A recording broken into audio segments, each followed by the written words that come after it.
ನಿಮ್ಮ ಹಳೆಯ ಒಡವೆನ ಅಧಿಕ ಬೆಲೆಗೆ ಮಾರಬೇಕೆ? ಅಟಿಕಾಗೆ ಕಾಲ್ ಮಾಡಿ 8880 ಅಟ್ಟಿಕಾ ಗೋಲ್ಡ್ ಕಂಪನಿ. ಶಾಲೆಯಲ್ಲಿ ಚೆಸ್ ನೋಡ್ತಿದ್ದ ವಿದ್ಯಾರ್ಥಿನಿ ಏಕಾಏಕಿ ಸಾವನ್ನಪ್ಪಿದ್ದಾರೆ. ಎಸ್ಎಸ್ಎಲ್ಸಿ ವ್ಯಾಸಂಗ ಮಾಡ್ತಿದ್ದ ವಿದ್ಯಾರ್ಥಿನಿ ಕುಸಿದು ಬಿದ್ದು ಸಾವನ್ನಪ್ಪಿದ್ದಾರೆ.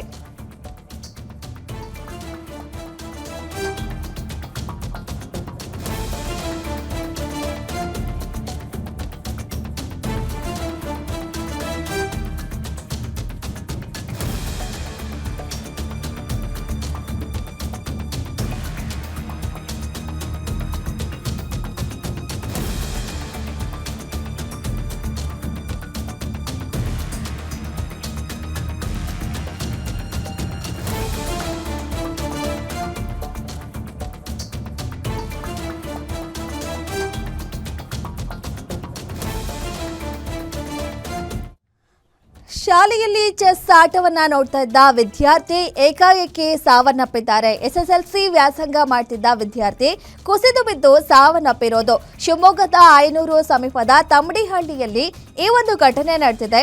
ತಮಡಿಹಳ್ಳಿ ಹೈಸ್ಕೂಲ್ನಲ್ಲಿ ಎಸ್ಎಸ್ಎಲ್ಸಿ ವ್ಯಾಸಂಗ ಮಾಡ್ತಿದ್ರು ವಿದ್ಯಾರ್ಥಿ ವಿನಯ್. ಆಸ್ಪತ್ರೆಗೆ ದಾಖಲಿಸುವ ಮೊದಲೇ ಉಸಿರು ನಿಲ್ಲಿಸಿದ್ದಾರೆ ವಿದ್ಯಾರ್ಥಿ ವಿನಯ್. ಮೆಗ್ಗಾನ್ ಆಸ್ಪತ್ರೆ ಬಳಿ ಮುಗಿಲು ಮುಟ್ಟಿದೆ ಪೋಷಕರ ಆಕ್ರಂದನ. ವಿನಯ್ ಸಾವಿನ ಬಗ್ಗೆ ಅನುಮಾನವನ್ನ ವ್ಯಕ್ತಪಡಿಸುತ್ತಿದ್ದಾರೆ ಪೋಷಕರು. ಅಜ್ಜನ ಮನೆಯಲ್ಲಿದ್ದು ಓದ್ತಾ ಇದ್ರು ವಿದ್ಯಾರ್ಥಿ ವಿನಯ್. ಮೃತ ವಿದ್ಯಾರ್ಥಿ ವಿನಯ್ ತಂದೆ ತಾಯಿ ಶಿಕಾರಿಪುರದವರಾಗಿದ್ದು ಶಿವಮೊಗ್ಗದ ಕುಂಸಿ ಪೊಲೀಸ್ ಠಾಣೆಯಲ್ಲಿ ಈ ಒಂದು ಪ್ರಕರಣ ದಾಖಲಾಗಿದೆ. ಎಸ್ಎಸ್ಎಲ್ಸಿ ವಿದ್ಯಾರ್ಥಿ ತಮಡಿಹಳ್ಳಿ ಹೈಸ್ಕೂಲ್ನಲ್ಲಿ ಓದ್ತಾ ಇದ್ದು ವ್ಯಾಸಂಗ ಮಾಡ್ತಾ ಇದ್ರು. ಇನ್ನು ಶಾಲೆಯಲ್ಲಿ ಚೆಸ್ ಆಟ ನೋಡುವಾಗ ಏಕಾಏಕಿ ಕುಸಿದು ಬಿದ್ದು ಸಾವನ್ನಪ್ಪಿದ್ದಾರೆ. ಇನ್ನು ಆಸ್ಪತ್ರೆಗೆ ದಾಖಲಿಸುವ ಮುನ್ನವೇ ಮಾರ್ಗದಲ್ಲಿಯೇ ಸಾವನ್ನಪ್ಪಿದ್ದಾರೆ. ಹಾಗಾಗಿ ಆತನ ಪೋಷಕರು ಈಗ ಅನುಮಾನವನ್ನ ವ್ಯಕ್ತಪಡಿಸ್ತಾ ಇದ್ದಾರೆ. ಯಾವೊಂದು ಕಾರಣಕ್ಕೆ ನಮ್ಮ ಮಗ ಸತ್ತು ಹೋಗಿದ್ದಾರೆ ಅಂದ್ರೆ ಸಾವನ್ನಪ್ಪಿದ್ದಾರೆ ಅನ್ನೋ ಒಂದು ಬಗ್ಗೆ ಒಂದು ಅನುಮಾನವನ್ನ ವ್ಯಕ್ತಪಡಿಸಿದ್ದಾರೆ. ಇನ್ನು ಆಸ್ಪತ್ರೆ ಬಳಿ ಕೂಡ ಪೋಷಕರ ಆಕ್ರಂದನ, ಮಗನನ್ನ ಕಳೆದುಕೊಂಡು ಅವರ ಆಕ್ರಂದನ ಮುಗಿಲು ಮುಟ್ಟಿದೆ.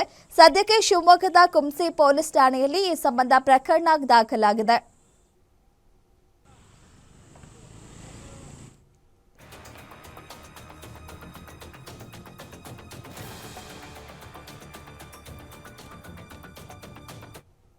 ತಮಡಿಹಳ್ಳಿ ಹೆಡ್ ಮಾಸ್ಟ್ರು ಮಾತಾಡೋದು. ವಿನಯ್ JK ಅಂತ ಹೇಳಿ ನಮ್ಮ ಶಾಲೆಯ ಹುಡುಗ. ಅವನು ಈ ಮಕ್ಕಳು ಆಟ ಆಡೋ ಟೈಮಲ್ಲಿ ಚೆಸ್ ಆಡ್ತಾಯಿದ್ರು. ಆಡೋ ಟೈಮಲ್ಲಿ ಅವನು ಪಕ್ಕದಲ್ಲಿ ಕೂತ್ಕೊಂಡು ನೋಡ್ತಾನೆ ಇದಕ್ಕಿದ್ದಂಗೆ ಅವನಿಗೆ ತಲೆ ತಿರುಗಿ ಬಿದ್ದಿದ ತಕ್ಷಣ ನಾವೆಲ್ಲ ಓಡ್ಬಂದು ಎತ್ತಿ ಅವನಿಗೆ ನೀರು ಕುಡಿಸಿ ಕಾಲೆಲ್ಲ ಇದು ಮಾಡಿ ಅವನಿಗೆ ಅವ್ರ ಪೇರೆಂಟ್ಸನ್ನು ಕರೆಸಿದ ತಕ್ಷಣ ಅವನಿಗೆ ಐನೂರು ಹಾಸ್ಪಿಟ್ಲಿಗೆ ಕರ್ಕೊಂಡು ಬಂದ್ವಿ. ನಮ್ಮ ಸೈನ್ಸ್ ಟೀಚರ್ ಅವ್ರ ಕಾರಲ್ಲೇ ಕರ್ಕೊಂಬಂದ್ಮೇಲೆ ಅಲ್ಲಿ ಐನೂರಲ್ಲಿ ಫಸ್ಟ್ ಏಡ್ ಮಾಡಿದ ತಕ್ಷಣ ಅವರು ಇಲ್ಲಾಗಲ್ಲ ಶಿವಮೊಗ್ಗಕ್ಕೆ ಕರ್ಕೊಂಡು ಹೋಗಿ ಅಲ್ಲಿ ಮೆಗನ್ ಹಾಸ್ಪಿಟ್ಲಿಗೆ ಅಂತ ಹೇಳಿದರು.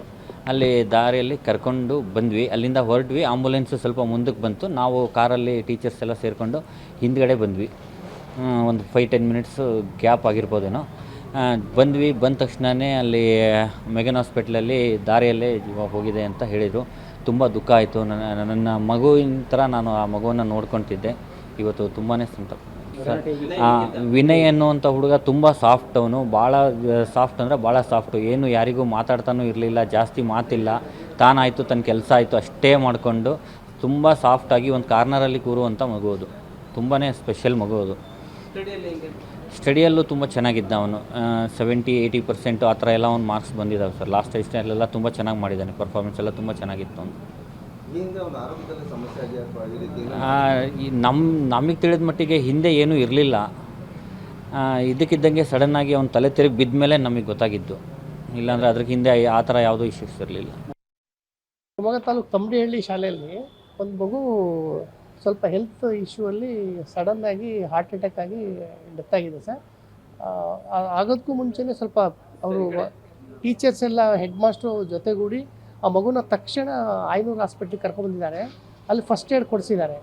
ಅಲ್ಲಿ ಫಸ್ಟ್ ಏಡ್ ಕೊಡಿಸಿದಾಗ ಇಲ್ಲ ಇದಕ್ಕೆ ನೀವು ಮೆಗನ್ ಹಾಸ್ಪಿಟ್ಲಿಗೆ ತೊಗೊಂಡೋಗಿ ಅಂತ ಹೇಳಿದಾಗ ತಕ್ಷಣ ಹೆಡ್ ಮಾಸ್ಟ್ರು ಟೀಚರ್ಸ್ ಎಲ್ಲ ಸೇರಿ 108 ಕರೆಸಿ 108ಅಲ್ಲಿ ಮಗುನ ಕೂರಿಸಿ ಜೊತೆಯಲ್ಲೇ ಕಾರಲ್ಲಿ ಅವರು ಹಿಂದಿಂದಾನೇ ಬಂದಿದ್ದಾರೆ. ಇಲ್ಲಿ ಬರೋದ್ರಲ್ಲಿ ಆ ಮಗು ಮಧ್ಯದಲ್ಲೇ ಇದಾಗಿದೆ. ಸೊ ಹೆಡ್ ಮಾಸ್ಟ್ರು ಟೀಚರ್ಸು ಏನು ಬೇಕೋ ಎಲ್ಲ ಪ್ರಿಕಾಷನರಿಯಾಗಿ ಕಾಳಜಿ ತೊಗೊಂಡು ಮಾಡಿದ್ದಾರೆ. ಆದರೂ ಆ ಮಗು ಬದುಕಿಲ್ಲ. ಸೊ ಅದು ನಮಗೆ ಸಂತಾಪ ಇದೆ. ಇಲ್ಲಿ ಹಾಸ್ಪಿಟ್ಲಲ್ಲಿ ಅದಕ್ಕೆ ಈಗೆಲ್ಲ ಇದು ಮಾಡ್ತಿದ್ದಾರೆ. ಅದ್ರ ಬಗ್ಗೆ ಭಾಳ ಮಗು ತೀರ್ಕೊಂಡಿದ್ದು ಭಾಳ ಬೇಸರದ ಸಂಗತಿ. ನಮ್ಮ SLC ಮಕ್ಕಳ ಮಗು ಅದು. SLC ಮಗು 9th ಜಾಯ್ನ್ ಆಗಿದ್ದು. 9th ಜಾಯ್ನ್ ಆಗಿ 10th ಓದ್ತಾ ಇದ್ದ. ಶಾಲೆಗೆ ರೆಗ್ಯುಲರಾಗಿ ಬರೋದು, ಒಳ್ಳೆ ಹುಡುಗ. ಸ್ವಾಭಾವಿಕವಾಗಿ ಇದಾಗಿದೆ. ಸ್ವಲ್ಪ ಅವನಿಗೆ ಹೆಲ್ತ್ ಇಶ್ಯೂ ಇತ್ತಂತ ಹೇಳ್ತಾಯಿದ್ರು. ಅದು